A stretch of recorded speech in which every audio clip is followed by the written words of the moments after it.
Hello, DDPY family. I'm Spence. It is Thursday, February 3rd, 2022, here in Houston, Texas. I wanted to tell you a little bit about my pacemaker situation. Just sitting here in the parking lot I've been coming to for decades now, since I was a little boy. It gives me peace of mind. You know, just a place I rode my bike to, and it's pretty quiet here, and I can do this video in peace and quiet. So anyway, I grew up here, and I graduated in '92 from high school, and you know, I milled around for a few years, not knowing really what to do, watching all my friends come back and go, oh, we're going to law school, or we're graduating with a master's, we got this really great job. And I wasn't doing anything. I wasn't going anywhere, but I knew I had to get out. So I decided I wanted to move back home to Chattanooga, where I was born, and go to University of Tennessee at Chattanooga, and then attend law school at the University of Tennessee. That was my plan. And that's another story for another day. Those plans got screwed up and sabotaged and whatever. And that's another story, you know, on why you should be aware of your surroundings. Make sure you're surrounded by people that, you know, have your interest at heart, that really love you, and you know. Anyway, so I moved in with my grandmother, and after my plans to go to law school and my went downhill, and you know, my college career was done, and I always loved professional wrestling, and I thought, maybe I'll give that a try. Maybe it'll lead me somewhere in life. Who knows? And I started, I met some few indie workers in Chattanooga, and some of them I'm dear friends with. They're my lifelong brothers for life. I love them dearly. And I ran into a guy named Terry Gordy. He went to the same gym as me. Terry Bam Bam Gordy was the sweetest guy on earth, and I love him. I miss him to this day. And he was just a sweet soul. He gave me some advice, gave me some, you know, do this, don't do that. And I said, okay. And I didn't have any money to train, and it cost a hell of a lot of money to do that. I couldn't go to the WCW power plant. What do? You go to the place right down the road in Rossville, Georgia, and it was a dump. It was the biggest dump ever. And I love it. I miss it. Those were good times. My career for professional wrestling almost ended as quickly as it started. I started wrestling in April or May training, in May of 2003. And the following December, I went home for Christmas to Kingwood, Texas here. And then I returned. And on my return back to Chattanooga in January of 2004, I was feeling weird on the trip, and I stopped in Hattiesburg, Mississippi. And at a little place I always do, a little hotel there, and right across the street was Buffalo Wild Wings. I go in there, and there's an NFL playoff game, and the Buffalo Bills are on. I remember it to this day. I go in, and I have 4 or 5 tall beers, 4 or 5 shots of tequila. I walk back to my motel room, and I'm not feeling bad. I feel good. But for some reason, I had a tough time going to sleep. It's not the first time I've been drinking before. The next day, on the morning on the way into Chattanooga, that's about a 5-hour trip, folks. It took forever. And to this day, I don't know why or how, but it took forever. And I got in the evening, probably 4 o'clock. Who the hell does that? I don't know. But I did. My power was off, so I asked my girlfriend if I could stay, or my ex at the time, if I could stay at her apartment that night. She said, yeah, she's going out to eat with her parents. You know, here's a key. Don't drink, which I did. I had about a 6-pack of beer. And, you know, we'd watch movies when she returned. Well, fast forward to that night, we go to bed, and I shot up in the middle of the night. She said I grabbed my chest and scared the hell out of her. And I remember that, and I remember feeling sick, and I told her, give me a trash can, I'm going to be sick. And I curl up in a ball on the floor. She said, if you don't wake up after several minutes, I'm going to call an ambulance. And I heard that. I woke up and I said, "That's weird, honey. I don't know what happened." Good night. Gave her a kiss and went to bed. The next morning, I'm unloading my stuff in my apartment. And I had a box that I carried up the steps, and I sat down on the edge of my bed and I just went. I did like that. And I went, God, I must be hungover. I got to go get something to eat, right? So I stopped at the mall to pay a bill, and I had a ton of money on me. I had about $2,000 cash. And I was leaving the mall, and I was walking out the main entrance, and there's an Applebee's right there. There were also some old men sitting on a bench playing dominoes. They've been playing dominoes and cards in that mall for decades since I was a little boy, and before that. And I said, for some reason, I'll never live to be that old. And I felt this feeling again, and I went, oh, I know what I'll do. I'll curl up in a ball on the floor, and it'll be better. That's how my mind was thinking. So I later found out, because when I woke up, I had all these women standing around me and sitting beside me, and they were obviously mothers and grandmothers and whatnot, and they, just being motherly by nature. I looked up and I saw the Applebee's sign, and I went, oh, damn. I went in there and got drunk, and the first thing I did was reach in my pocket to make sure I had my money. And it was there, and I said, I went in there and got drunk, and I passed out. I got to get the hell out of here because they're going to call the cops.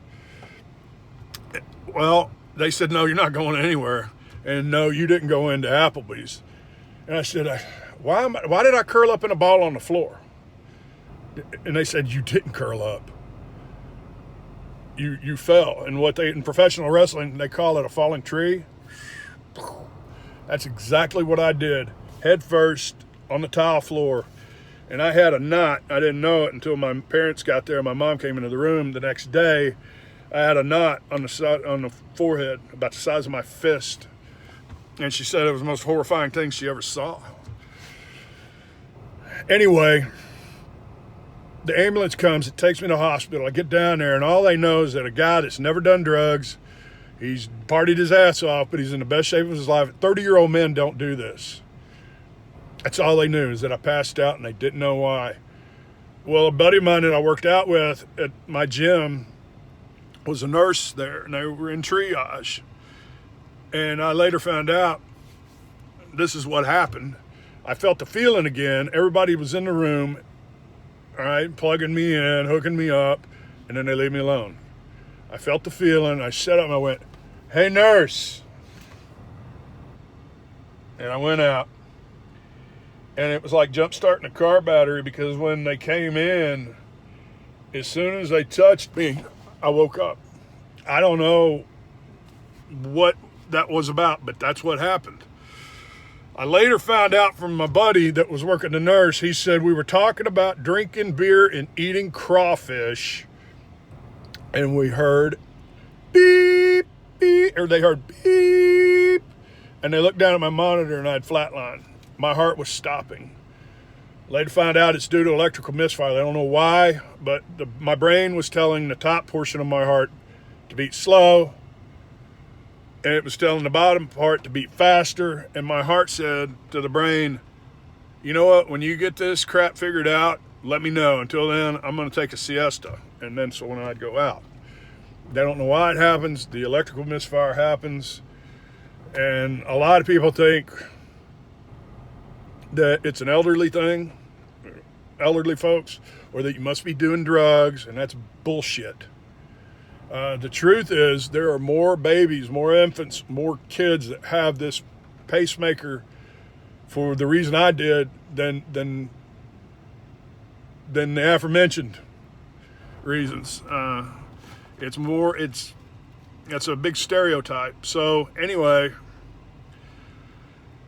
they put the pacemaker in, and they first off, they said they come running in when it happened, and I sat up and I said, hey, nurse. As soon as they touched me, all I heard were F-bomb this, move the F down here. They were ripping shit out of the walls and screaming code blue, code blue, code blue.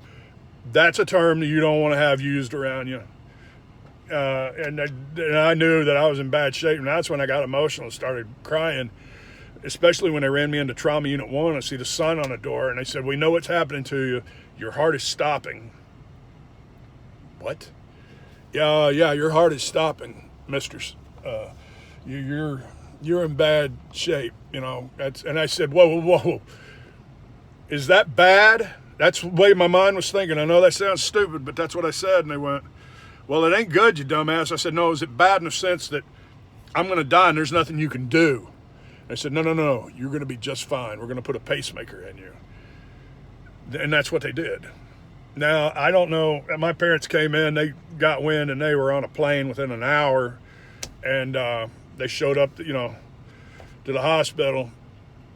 And at first, I didn't want to. I said, "I'm not going anywhere. I'm not going into surgery until I see my mom." And they were pissed. They were pissed. The nurses were pissed. The doctor was pissed. And my mom was in a whole another dimension of it. And when she found out. And so they come in to the room. She comes around the corner and she goes, "Are you all right?" And I go, "Yep." She goes, "Time for surgery. Bye." And off my ass went. And here's the scar. You can see, if you can see it. That's it right there. And it's about that big. And you see the picture. You see the picture of me holding it. But that's what they stuck in. And, I thought, that's it, man. And my school's over with. That's out of the question. Law school's done. And my pro wrestling career is done. And I wasn't making any money at all. Not in those indie leagues, boy. You travel 400 miles for $20. If you get 40, you are a millionaire, Jack. You pay your dues, and you do it because you love it. Sometimes it was enough to have beer money for the night or gas money for the next couple of days. That's about it. You hope that it makes, it's an avenue to something bigger, like the big shows, WWE and WCW at the time. Man, it's the odds aren't good, but I had faith. It didn't work out that way. But when this went down, I went, why do I keep getting my legs cut out from under me in life? Why in the hell is this happening to me? You talk about a state of depression and pissed off. And of course, I told everybody I was never going to wrestle again. But I knew I had to do something to at least be happy. If not to make money, I at least wanted to be happy. And I had two good friends that helped me return. And I was scared to death. I didn't know of anybody else that had this problem. And it was like starting all over again. Because up here, you're telling yourself, can I do this? And you start second. And that first back bump, man, we're going to take it slow. We're going to take it easy. I wasn't a WWE Hall of Famer, but I could work a match. Now I didn't know if I could even work a match or take a bump, let alone work a match. So I remember, and when I started training, what I am proud of is the way I did start bumping. I didn't hold on to the ropes. I didn't have no training wheels. It just go. And it came natural to me. And to have that taken away like that, it's like Rocky Balboa said in Rocky Balboa, let me tell you something you already know. The world ain't all sunshine and rainbows. It's a very mean, cold, and nasty place. And I don't care how tough you are, it will beat you to your knees and keep you there if you let it. And, you, me, nothing gonna hit as hard as life, but it ain't about how hard you hit. It's about how hard you can get hit and keep moving forward. That was at a point in my life, and the movie wasn't even out then, but I now realize why that movie's special to me. It's why I wear this shirt.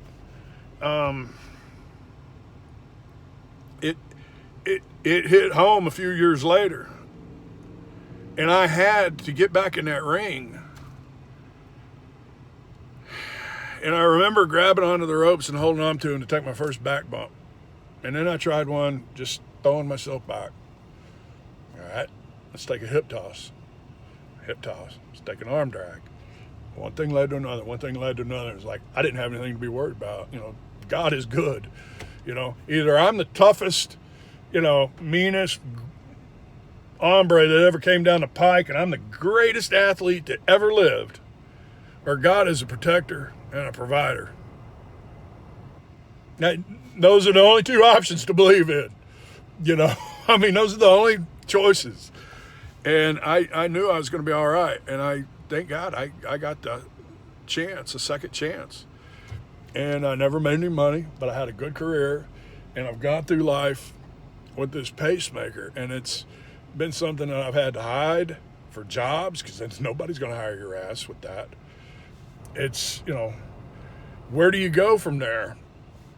And, years later, now the thing paces, the thing works not to keep your heart rate from going too high, but from going too low. What was happening was, it's like, the throttle on a lawnmower. You pull that throttle back and it just goes till it chokes out. That's what was happening. So years later, it paces very, very low percentage. I've been very blessed in that, because it's like 0.05, 0.12, 1%, 2%. And that's awesome.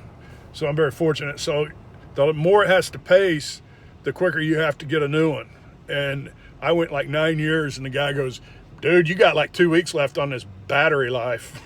You're on reserve power. And I was like, oh crap. So I got a new one back in 2013. And I remember I was so pissed off about when they scheduled it, because Steve Austin was coming into Houston for a gun show, and I was going to be in surgery. I was like 10 miles away, and I just wanted to go by and shake his hand. I couldn't do it. And it took me back to when I was a little kid here, and I remember Hulk Hogan was going to open up a Toys R Us store down the road in Humble, Texas.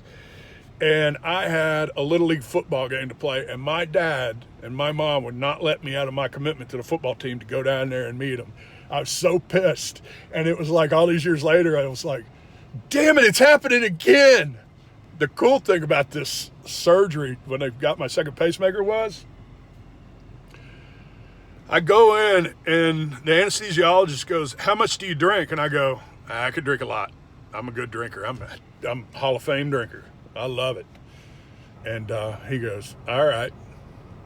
And my cardiologist, a surgeon, he's from Iran or Iraq. And he's a real strong accent. And he's the coolest cat in the world, man. He was awesome. They give me the juice to put me out. And the nurse is like, baby, you just read the newspaper. You just read that newspaper. And you just go right to sleep. And I said, yes, ma'am. The doctor comes in and he goes, what the hell is he still doing up, man? It's word for word. And I go, well, we gave him the juice. He goes, well, he is pretty damn big. Give him another dose. 20 minutes later, he comes back in. Holy crap, man, he's still awake? Well, let's give him a third dose. I go out. And anyway, he's prepared to do the surgery, and this is what happened. All right, this is 3 doses of anesthesia. Our head is turned this way. The doctor is over here on this side, right? And I do this.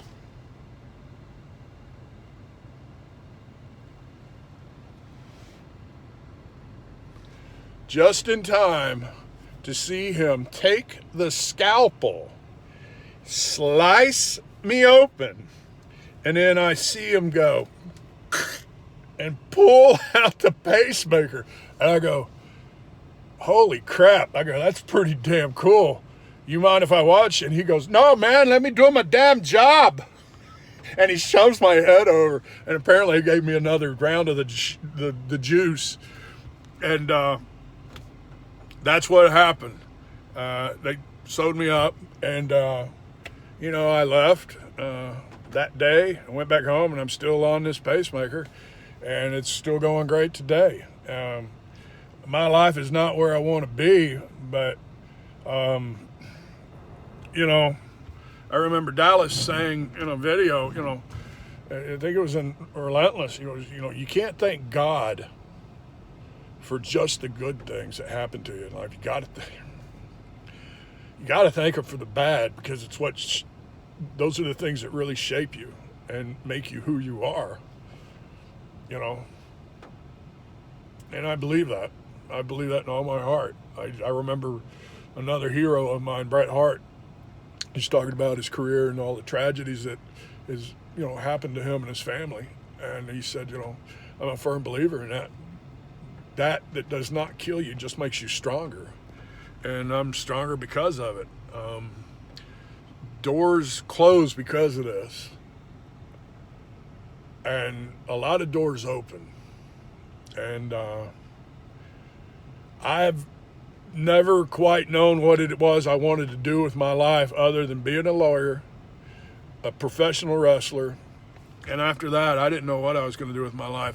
I know that I wanted to be the greatest uncle that ever walked the face of the earth for my nephew, but as far as a career, what was I going to do? And it just dawned on me about 4 months ago. I've always wanted to help people. I wanted to help people as an attorney, and I wanted to help people as a professional wrestler. I wanted to entertain them, give them some value, make them glad they spent a ticket to come see me, or come to see the show, period. Make personal appearances and do charity events and stuff like that, fundraisers. I wanted to help people like that, and I can't do that anymore. I can, but it was always about helping, and I've always been a helper, not to toot my own horn. And biggest part of my life is my Christian faith. And in the Bible, it talks about Christ when he's walking to his crucifixion and how he was jeered and mocked, and he was just he's going to die. And while they were pelting him with rocks and kicking him and all that on the way to his crucifixion, he would, from sheer exhaustion, he passes out, collapses in the street, and he's unable to physically carry the cross anymore. He can't do it. And this bum, this nobody that nobody cared about, he was nothing in the town, Jerusalem. He was nothing to nobody. Said, I'm going to help him. And he picks up the cross and carries it for Jesus. And his name's Simon. You can look it up in the Bible. And I just wanted to help people in that same regard. Be like Simon. Be like Christ. But Simon was a character in the Bible that has always stuck out to me. There's Samson, there's David, there's Goliath and whatnot. But Simon, now that's a hero. And I decided I wanted to help people. And that's why I know what I'm going to do with the rest of my life. I'm going to become a certified DDPY instructor. Not level 1, level 2, and any other levels that come along the way. I'm going to help people own their life. Thank you for helping me on mine. I love you all. Thanks for listening to my story, and I hope that can help somebody. I hope it can help everybody. Take care, and I'll catch you on the mat, guys. Bye.